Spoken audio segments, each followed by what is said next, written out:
enemy likes to tell you things that are mostly true, not entirely true. And so a lot of times when you're testing against these voices, you want to test against God's nature, because God is never going to speak against his nature. Welcome to the Altered Call YouTube page. This week's episode of the podcast was a little bit different. In it, I took what God is speaking to me in real time, how I process through that, and basically what he's calling me into in this moment. Now, at the time that I recorded it, which was about 2 weeks ago, I wasn't sure when it would air. I do record things much further out than that, and I wasn't sure if I could sneak it to the front of the line or if it would have to wait a couple of months. But I was able to sneak it to the front line. So we are now 2 weeks into the process and things are going well. So I promise an update here. We'll get into a little bit of the details, but for those of you that came specifically for that, everything is going really well. Thank you for your concern. So in the episode, I went through a lot of the history of this idea and where it came from and how I processed through it multiple times. Ultimately, it's been about a year-long process of understanding and engaging with this idea that I feel God dropped in my lap. But ultimately, where we ended up and where we are now is I feel like God has called me to give up my coping mechanisms. Now, I had a traumatic childhood. There's a lot of things that pushed me into these coping mechanisms, but either way, he's calling me out of them. These are things that have existed in my life for 20, 30 years as a problem, and he's saying, hey, you don't need those anymore, you need me instead. And to be honest, that is a horrifying idea. But that was what I called to. Specifically, distracting myself using screens, primarily my phone, but other things as well, and my diet. Both of these things ended up in just cycles of dopamine highs that would get me through the day and keep my mind from basically engaging in thought at all. Just distract until finally we go to bed at the end of the night. And so he was calling me to give those things up. Now, several months ago, I tried doing all of this cold turkey. I said, all right, no screens, no sugar, and let's go. I lasted about 8 days before my body shut down. It turns out that just removing a massive amount of sugar from your diet and not replacing it with anything better just destroys your body. And so I have tried this before and failed miserably. So in the meantime, between there and now, I have talked to a dietitian. I've figured out what it takes to actually feed my body to replace the junk that was coming in on the other side. And so I've been in a place for the last couple of months where I know how to feed myself. I know how to get rid of the physical symptoms that plagued me the first time around. But I still just was hesitant to pull the trigger because I know how hard it was then, and I know how hard it could be. I don't even think the physical symptoms were necessarily going to be the worst part of it. That's just what caused me to fail in the first week and a half the first time. So about 2 weeks ago, I talked to one of my buddies who gave up something that I'm going to say is much harder than this. It's not mine to disclose, but he gave up something that was more meaningful to his life, did have a bigger impact, and ultimately almost was put in the hospital for it. He's a couple weeks into his, and I was just inspired in that conversation with him to say, okay, look, if he can give up this thing that is objectively harder, then I need to retry this. I need to go again. And so I talked to him about 2 weeks ago and gave everything up at that point and largely haven't looked back. Now, there have been some bumps in the road and we can talk about that, but everything's going really, really well so far. The first week was a miracle. God showed up with grace and mercy and said, you know what? I'm going to make this easy. I'm going to let you book some wins. Enjoy. And then when we turned into week 2, things started to get harder. It's kind of like the training wheels came off and he said, okay, now you actually have to bear the weight of this, which I think is probably a great way to do it. But things did get a little bit harder. And so this last week has been a little tough. I, in particular, had very high levels of stress on Sunday and Monday, which is why this video is coming out a couple days late. I didn't feel I was in a great place to record it Monday afternoon. And that caused a little bit of a reversion, but not enough. So if you look at my screen time, 2 weeks ago, it was at 8.5 hours a day. It was my average. Now, I have hearing aids, so I can basically listen to anything constantly. And that's largely what I did. I just go to YouTube on my phone, find something, play it. I don't even know that I would necessarily watch it, but I would have something playing in my head basically all day. And that first week, I think I averaged something like 40 minutes of screen time a day. I just was not touching my phone, was not interacting with it at all. Now, over the course of this second week, things did creep up a little bit, where something like just over an hour, hour and 15 minutes, something like that. I would like to get that back down, but if that is the regression, is going from 40 minutes to an hour and 15 versus 8.5 hours, I think that things are going really well. So there are still some things that I need to work out. It is not perfect. It is not like I've abandoned both and will never turn back. I've still had some sugar things periodically, but I try to have them not be driven by cravings and just be driven by exceptions. For example, like my daughter's birthday was last weekend and there was a cake. And so I had a piece of cake and I didn't feel bad about that for a second. But I need to make sure that I'm not being driven to that by cravings, that it's not my body taking control and saying, hey, we need to distract, we need to indulge to survive in the world. So I think we're past that point. I do not feel particularly strongly drawn to either. So I hope that that persists, and maybe I'll update accordingly. Just leave a comment if you find this interesting. This type of content is new to me, so I don't know if people want it or not. But if you do want it, let me know and I will keep it coming, because I think hearing God's voice and how you respond to it is something that not a lot of people engage with anymore. And so I am willing to share my story, even in situations where I might be wrong, if that will help people understand what God is speaking into their own life, because I do think it is insanely important to hear from God. If you can hear from God directly, if you can engage with the Holy Spirit in that way, you have an amazing tool at your disposal for your personal development as a Christian. And so I want to help people kind of bridge that gap from where you are to a point where you feel maybe not entirely confident that you're hearing from God, but at least are hearing his voice with some regularity and are engaging with it honestly. So that's the update. 2 weeks in, everything's going really well. There's some kinks that I need to work out in my routines, but I'm working on those, and I suspect that everything will go really well from here. This feels like God calling me into a new reality. Him saying, look, just abandon that stuff. Come with me. We're going to go do other fun things. And so I'm very excited about that. I anticipate that being what this ends up as, but I'm not quite there yet, if that makes sense.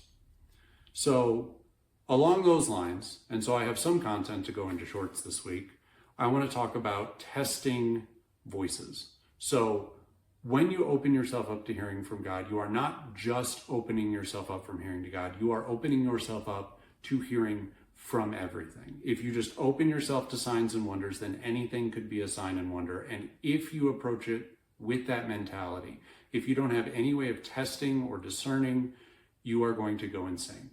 So here's what we do. First of all, you need to own the fact that listening to God is something that will be done through trial and error. You will not recognize his voice the first time that he speaks to you. Now, if he wants to step into your life and make things clear right out the gate, he is capable of that. But that is not the way that I have seen this go in the men that I've coached over the years. So what I would anticipate is not hearing anything for an extended period of time and then hearing something that you don't want to do. Now, when you hear the thing from God that you don't want to do, it is important, particularly if it has a low cost attached to it, to do the thing. You have to do it and generate the feedback. Because if you just talk yourself out of it constantly, you're never going to know if it's God's voice or something else. You never get the end result, right?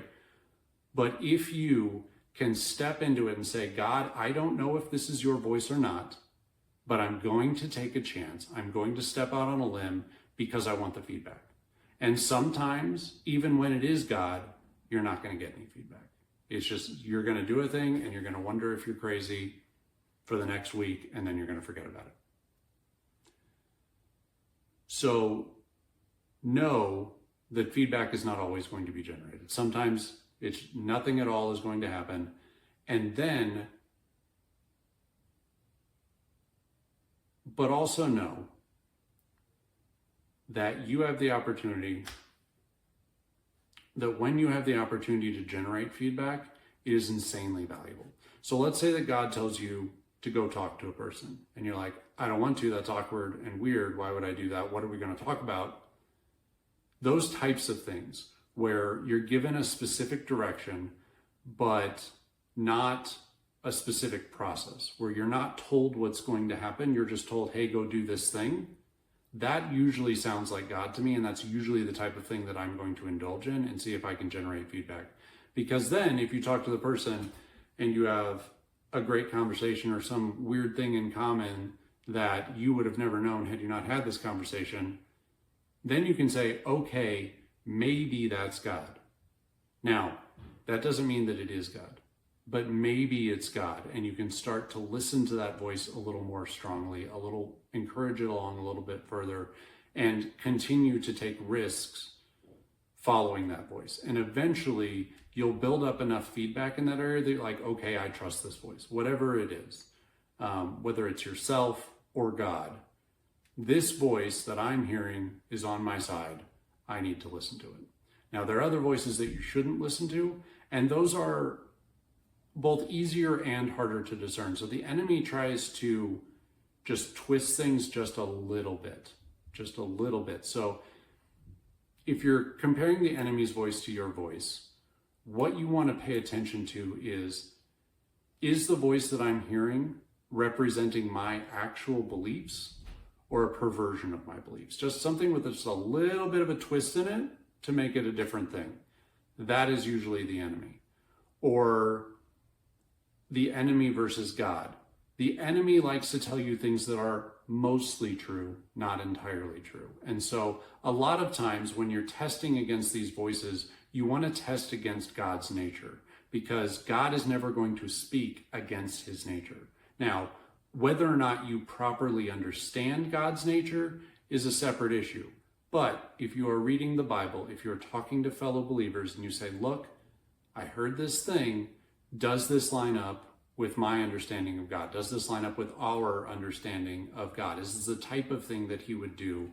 Or am I being tempted into making some kind of mistake? So those are basically the ways that you are going to test this thing. It is trial and error. You will make mistakes, and I would not feel bad about that. If God wanted to speak clearly to you, he has that power. Otherwise, you need to lean in, pay attention, and figure it out. Now, when you're doing this, when you're listening to God's voice, you need to eliminate the noise as much as possible. So what kind of noise? Your mental chatter is the first one. You have so many thoughts in your brain that are unimportant. Now, we talked about this in the mind episode. I really do think that that is a great episode if you struggle in this area. Go listen to it. But there are ways that you can shut out the noise of your brain. You can just calm it all down, say, I don't need to think about these things because I can't control them, or they're not important, or I just don't like them. And you really can cut out maybe 90% of the chatter of your brain to just get to the point where you are calm and you can be quiet. Then you need to find a quiet space, okay? This sounds a lot easier than it is. I like to walk and talk to God at like 4 a.m. Why?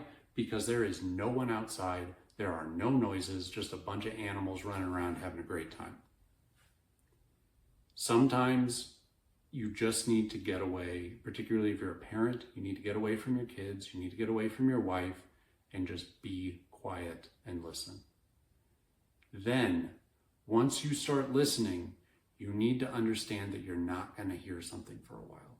You need to listen and listen and listen. Open the door Keep it open, keep listening, and don't judge the things that you hear. A lot of times, Christians will run into things where like, I heard this, but I don't know, it sounded kind of weird, I don't want to do it. Again, if it's low risk, you need to step into those things. You need to say, okay, I'm going to take this risk because it's not going to cost me that much. Maybe it's a couple bucks, maybe it's an awkward conversation, whatever. Just do the thing and expect an answer. I had a buddy the other day who he was getting a coffee and he just felt compelled to give money to this homeless guy. So he did it. It cost him, I don't know, 20, 30 bucks. He just handed all the money as cash to the homeless guy and said, okay, God, maybe this is you, maybe it's not. What is the cost of that? 20 or 30 bucks and a little bit of uncertainty. Now, there was no confirmation on this. We have no idea if that was God's voice or just a random thought that crossed his mind. But it doesn't cost very much. And the guy really appreciated it. He was very blessed in the process. He said, he appreciated the gift to a large degree, but we don't know. We don't know if that's God or not. You don't get the clarity all the time. But if you keep listening, if you keep engaging, eventually you're going to get the feedback. Eventually you're going to find something miraculous that you were incapable of on your own. And then you go, okay, I'm going to start listening to this voice. This voice sounds like my God. I've tested it. I have, compared it to God's nature. And now I'm starting to get the feedback. And all of this is lining up with what I think God would do in my life. So keep listening, keep trying. It's an amazing process once you get to the point where you feel you can hear God's voice consistently.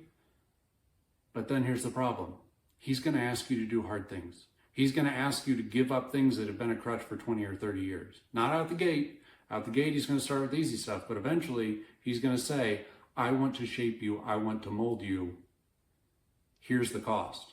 And you're going to have to step into that. But he's only going to do that once you trust him, once you know his voice. He's not going to test you right out the gate and say, okay, go ahead and sell everything, move across the country.